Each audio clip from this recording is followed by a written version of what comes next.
I wanted to begin just by saying thanks and making an acknowledgement to the Ministry for instituting this scheme. I have to say it's unique in its way, unique in Australia, and one of very few of its type in the world, and I think really does help us focus our attention on the fact that the translation process and the science of implementation has been very significantly neglected in this country and worldwide, and yet it's that type of research that's most likely to deliver optimal public and patient benefit. And I, for one, would like to just acknowledge the fact that the New South Wales Ministry has provided leadership here in the state and nationally in supporting translational research, and doing so in a way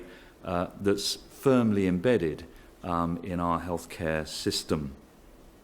I'd also make the point, certainly from the two rounds that I've observed, that we're obviously learning by doing. There isn't a template for doing this, and there isn't a template for running such a scheme, and there isn't a simple template for us to look at translational research. There are models. Andrew very kindly showed a model that Adrian Bowman and I have been working on for a while. Actually, the model that originates from came from a paper that I published in 1990, which demonstrates two things. I'm much older than I look, and these ideas are not really new.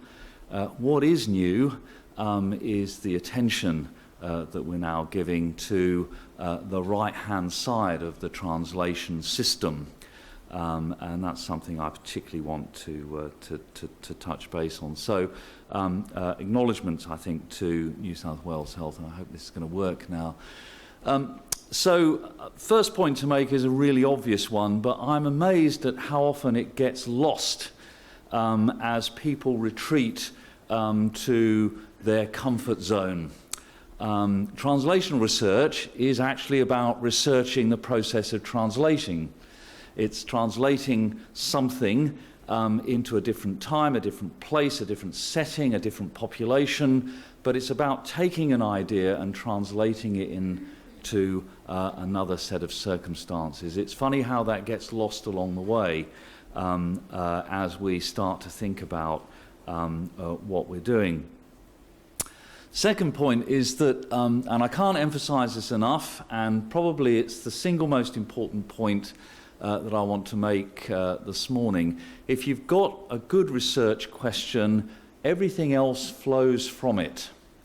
And yet, again, so often we find when we're reviewing applications, whether it's through this scheme or other schemes, that people have not really got a focus on being very specific about the question that they're trying to answer through the research that's proposed. I can't emphasize that strongly enough, and you'll see that getting the question right is a strong feature of the framework that I'll describe in a moment.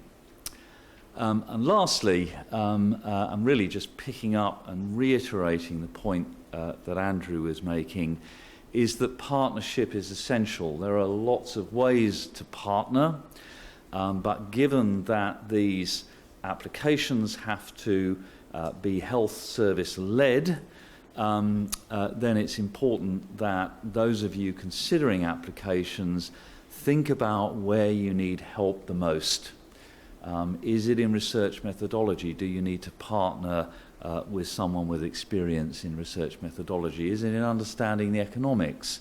Do you need to partner with someone who has an understanding of the money and how that works? Is it about the system and the way in which the health services are organised? Do you need to partner with someone who has responsibility for the organisation of the system? And so on. Everything stems from the question you're trying to answer, but nonetheless, it's very unlikely that you'll be able to find the answer to a translational research question without being engaged in the partnership of one type or another. The framework itself, well, I'm going to take you through very briefly. All I can say is please have a look at this translational research framework. It's available on the TRIGS website, it's available on the SACS website, I'm sure it's available elsewhere. What I want to say, though, I want to read you the very first paragraph of the document. The guide has been developed for health professionals applying for the Translational Research Grant Scheme who may have limited research experience, but it may also be useful for more experienced researchers as a structured reminder of the range of issues that will need to be taken into account in the screening and assessment of the proposals. So the document's been written primarily for people working in the healthcare system, but it does, I think, serve as a useful reminder of structured thinking about translational research. You'll see a lot of similarities between this and the model that Andrew put up earlier. That's because I had a hand in both, but the essence of it is that we're trying to be clear about the type of question that we're seeking to answer. And the first question is, so what's your idea? What's the problem that you're trying to solve? What kind of innovation, a change to the way we do things, might make a difference? The next stage in this is, if you've got an idea, is it at all feasible to put into practice? And this is really the first type of legitimate translational research activity, testing the feasibility of an innovative idea in a practical environment. And I'll come on to some of the issues there. Third type of question. If you've got something that looks feasible to do, and you've answered that first question, is it feasible to do, can you actually then develop and deliver a well-organised intervention in what you might require, best possible, optimal circumstances, a typical controlled trial, something that is controlled in every sense, where you've got a control over the way in which the idea is implemented, having shown that it's feasible to implement. Again, I'll come on to that in a little bit more detail in a moment. Next question, can the idea, if it worked in those ideal circumstances, can it be repeated, replicated? Can you do it again in different circumstances? Again, still a rather controlled experiment, but taking an idea that's shown to be feasible, testing it in ideal circumstances to see if it works, and if it does work, then looking to see whether you can replicate the intervention, but under different conditions. So a little bit more variability in what's going on. Next question. If you can show that your idea can be implemented successfully and can be replicated, that can be done again more than one time, it wasn't a one-off. The next question is, can you do this in more normal operational conditions in the healthcare system, where you don't have quite so much control over things, where you have to rely on other people who are operating in normal circumstances to be able to deliver your innovation in those normal operational circumstances. Last part really of the translational research spectrum is, so you've got an idea, you've shown it's feasible, you've shown that in the best possible conditions it can be effective at delivering public and patient benefit. You've shown that this can be reproduced more than once. It wasn't a one-off. And you've shown that it can be operated in a variety of circumstances in the healthcare system. The last question is, so how do we get this great idea that's obviously practical to implement embedded in the healthcare system?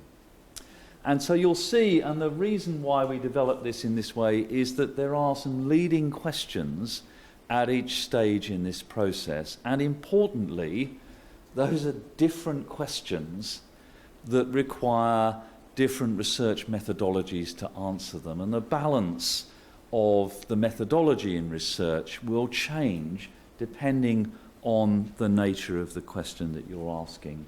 And then I suppose moving on beyond the translational research spectrum is another question which is really to do with having got something embedded in the healthcare system. Is it continuing to produce the benefits that you had anticipated that it might produce? So a system for monitoring, and this matches across with that diagram that Andrew showed you earlier, but is done in a rather more colourful and I think more focused way for the Translational Research Grant Scheme. So what could possibly go wrong in all of that? Well, I don't know if I can move this on. Some common errors. There are quite a few of these. I'm just going to show you two. I'm quite confident these never happen in New South Wales or Australia more generally. Regrettably, Andrew stole my thunder by highlighting the fact that an extraordinary number of great ideas either don't make it past the great idea stage or we conduct feasibility and efficacy studies and we may or may not publish them, but we don't do very much at all to take something from demonstrating efficacy to something that might actually be scaled up to deliver the optimal public and population benefit. We just don't move across the spectrum. We go straight down. We stop. I've referred to this as the lost cause in a number of different ways, but it is an extraordinary waste of research effort and research resource if we don't take something from demonstrable efficacy, great idea, shown to be feasible, shown to be effective, and look to see how we optimize the benefit of a potentially efficacious intervention to a much larger population, and we don't seek to change the system. The other, the other one that I wanted to draw attention to, something I'm absolutely certain never happens in New South Wales, but certainly from my own experience in working in the health department in the UK, I always used to meet with the minister on a Tuesday morning usually, and I always used to be slightly anxious when the minister came in and said, I was in Salford yesterday and I met this public health nurse who had this great idea, and what I want you to do is to look at how we adopt this nationally in the UK. And now that never happens in New South Wales, I know, but there is also not only the lost cause that we do a bit of research and we stop dead and we don't translate it into something that clearly optimises the potential for public and patient benefit, but also we take things that are half-baked, unproven, not even at the efficacious stage, sometimes just a great idea, and we seek to translate them across the system without having established that things can be reproduced, that they are effective when reproduced and can be scaled up into the system.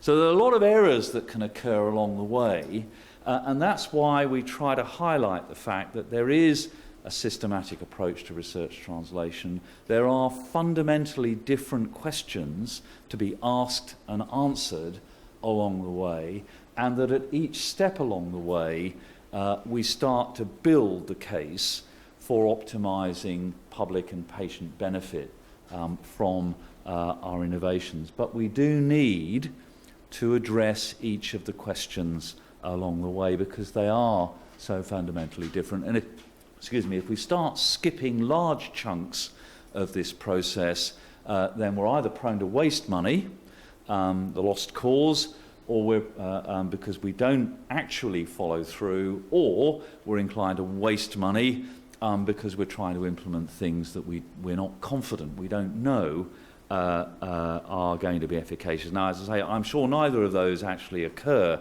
in New South Wales, and we have a system that prevents that. But they are dangers if we stop or we miss steps along the way.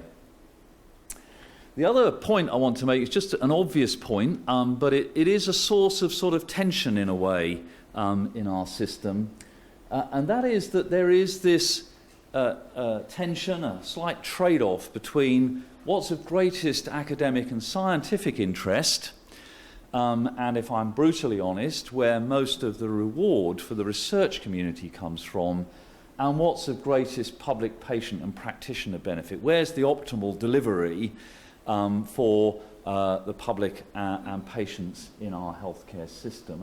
And I've, for years actually, have argued that we don't provide sufficient rewards in our academic system for optimising impact, and we haven't, up until now, provided sufficient support, guidance and reward for those working in the healthcare system to engage a bit further back in the system in helping work out, what questions need answering and engaging fully in answering those questions. Now, I know it's not that simple, but it's intended just to provoke your thinking that if we're not careful, we can end up with this kind of a divide between what's important and rewarding in our academic and scientific communities and what's important and rewarding to the public and in our practitioner communities. What we're trying to do with this system, and in particular through the TRIG scheme, is to get some more blending going on. If I was really clever with PowerPoint, and I'm not,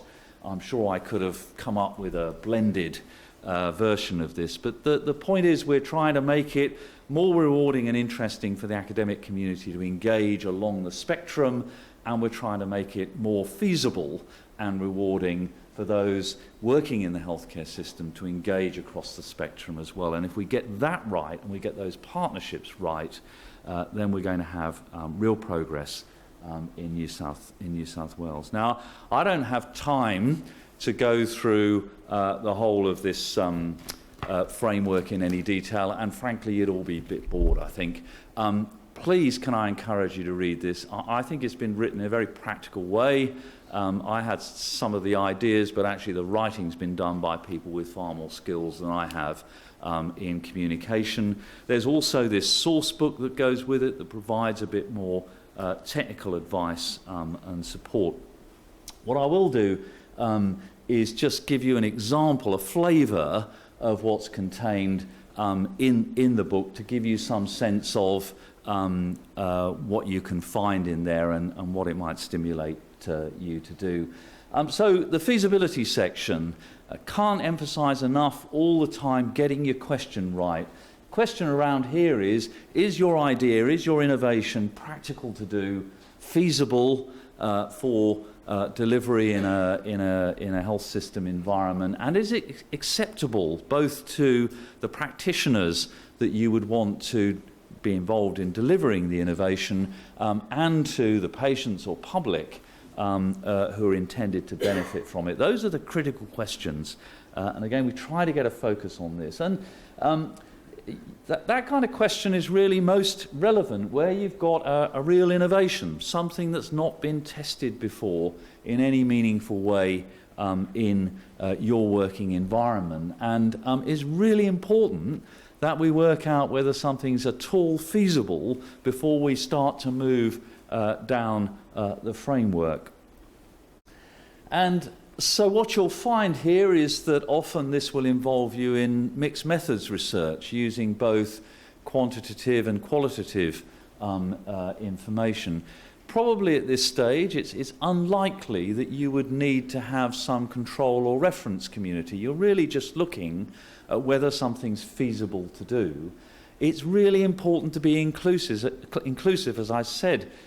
You may need some academic advice, but in particular you're looking at practitioner, patient and public buy-in to what you're doing. And even at this very early stage, you need to look at whether the idea is practical to fund. How expensive is it really to do. So that's the kind of prompts that you'll find in the framework. Simple prompts to get you thinking, and some signals as to what you might do, how you might do it, and where you might look for health. It also, it gives you a clue as to where you should seek advice. For example, on whether you need ethics approval for what you're doing, how you might go about analysing qualitative data, and how you might go about making estimates of costs. At this stage, I use the word estimate. We're not talking about a cost-benefit evaluation or anything as sophisticated as that, but at least having an understanding of the likely costs. Now, I've got all of these, and I'm not going to go through them all, so if you'll forgive me, I'm just going to whiz through a couple of these, and I want to really get right to the end of scalability. So starting at one end, looking at feasibility, going through the core in the middle, which Andrew described in his presentation, the testing something requires particular research methodology, but I wanted to get nearer the end of the process because it's the most neglected part of the translational research process. And the question is not does this work, because we've demonstrated that it works. It's not a one-off, it can be replicated, and it's not just something that works in a couple of specific environments. It can actually work operationally in the existing health system. The question now is how can we scale this up so that there's system-wide benefit and not just something that's locally beneficial. So the proposition here is that evidence exists, that the innovation is effective, and that it's not prohibitively expensive to implement. So that's established. And what matters here is that it's very much about understanding the process of change.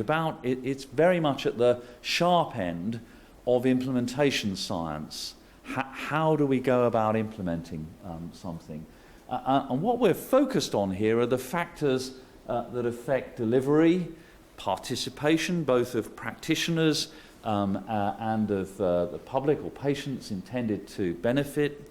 It will almost always involve mixed methods research again, both qualitative and quantitative, but probably a significant element of qualitative research, talking to people, finding out from managers, practitioners, public and patients how this is working for them. And it will require a much more rigorous assessment of delivery costs, the marginal costs. If you're doing this, you may not be doing something else in the system, and an assessment of cost benefits becomes really important at this stage because there may be quite significant resources involved if we're trying to scale something up and change the system of healthcare delivery. So again, just using those two as illustrations, what you'll find, I hope, in the framework is a series of prompts to get you to think more, a series of prompts that will encourage you to work in partnership with others, a series of prompts to seek further advice where that's necessary.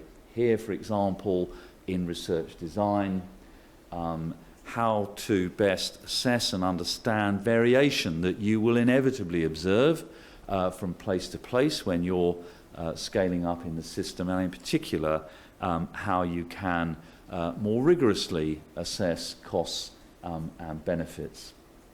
So if you want more information, and I encourage you to have a look at it, do have a look. It's online, it's on the SACS website, it's on the TRIGS website, as I've said, and I hope you'll find it relatively easy to understand.